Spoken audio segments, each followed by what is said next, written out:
Welcome back to Computers for the Completely Clueless. I'm Lee Keller. Tim Cavanaugh. And we're talking about spreadsheets. Spreadsheets. We're going to talk about OpenOffice Calc, which is the equivalent of Microsoft Excel. And what we're going to look at here is we're going to start by looking at some of the things that you can download. It's really great to have some ways to get started because most people don't want to begin a spreadsheet from scratch. I know I don't. A minute ago we were talking about this. You know, we never got to mention this math thing at the bottom. Yeah. What's that do? Well, it's really interesting because there aren't many applications that handle the advanced math symbols. Really? So this has come in very handy for educators. So this is a kind of application that would maybe do some scientific calculations that you might need one of those very expensive calculators and to you do. can use some of the symbols. And that one is also free. Free. Okay. And then we think we should mention also that this all comes bundled together. All these applications are included in the same download. Yeah, we get so when this you download OpenOffice, you get all of these.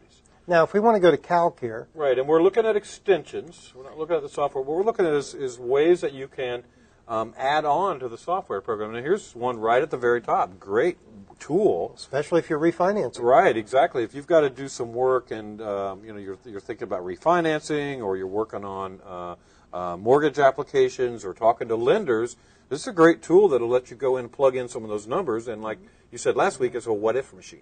So what if I put this much down? What if my interest rate is this? We've got some on measurements. So is this hard to get these things? What happens when we try to Let's go up here to the thing here. All we have to do is click on it. Right. And it's going to give you a nice description of what it does. And then if you want to get it, guess what you click? I think the Get It button. I like it when they make it easy for us. I know, me too. And it starts to download.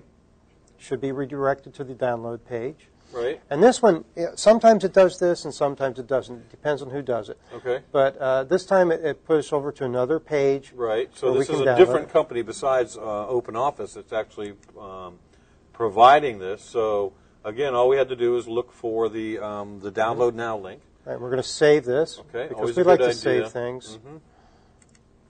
And it took a second to download it. We're ready to open it. Now, you notice it has a zip extension. Okay. That means we're going to have to unpack this. Right. So it's a compressed folder, basically, that's been turned into a file. And here are some of the samples here. And we can pull this over a little bit so we can see this a little better. Okay.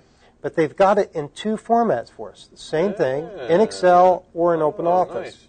Now, you need to extract that, though, don't we, before we Actually, can use it? in Windows, you don't have to. I cool. can just double-click on it. So I want to open that file up. And I think what's kind of interesting in OpenOffice, they have what's basically called an extension manager. It's a secondary little add-on application that lets you decide which of these extensions you want to have enabled, or if you want to disable them or remove them or whatever. Because sometimes you might get a little click happy and you end up downloading a bunch of stuff and you don't really necessarily need it after you go along for a while. And there's our template. Well, in this case, what we got was just the file. I mean, the file is already there and set, and it's been formatted. And so, if we were going to put in some prices, let's say you're buying a house in South Florida and you got a really good deal. Whoops. We got to change that. Okay, that's no problem. Okay, very often. Good lesson. So, read-only means that it's in a format that the computer can't write to. Right. You want to do a save as. Yeah. So what we have to do is we have to do a save as, give it a new name, or give it a new location. Yeah, definitely a new location. Yeah, because it I'm goes just going to put it on the down desktop deep. for us, make it easy. Okay. We'll be able to find it next week. So that's saved, and I can go in here. Now you can start making some entries of your own. Okay, so South Florida home for $300,000, a little more realistic in our particular market. Yeah. And we're going to stick with the 7%. And 15 years? I don't think so. We're going to get a 30-year. Yeah, thank you. And look at your monthly payment. Okay, $19.95. Now, where is the down payment? Well, we didn't make a down payment. This is our finance amount. This is your financed amount. I gotcha. It's a $350,000 home. Got it. So you put $50,000 down, and you've got a $1,900 mortgage payment. That does include, obviously, your taxes and everything else.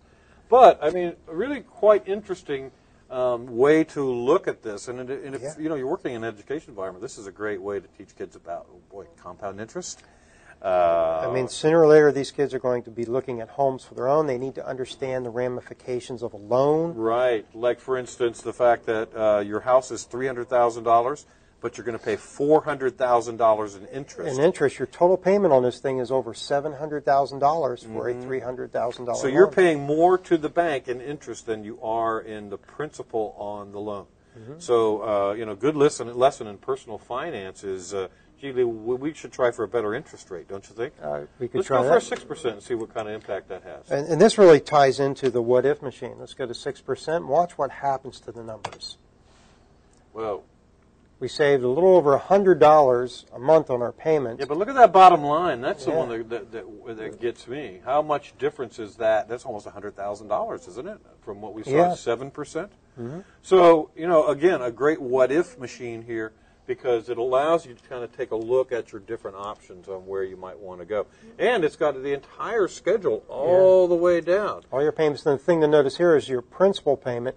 When you start out, you're paying almost nothing on your principal and a lot on insurance. Right. You see it decrease. On the interest, right. Everything's shifting here. So, but you'll notice also that the number of months on the left side, we get down into 10 years, which would be down here at 120 months. Right. We'll highlight that for us so we know where it is.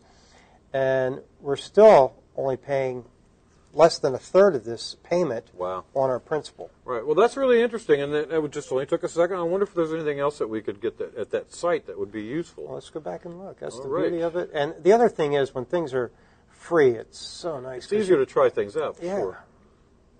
Let's see. Let's go back to this one. All right, so that was an amortization schedule. And you can see there are a lot of things here. There are some things that are over our head.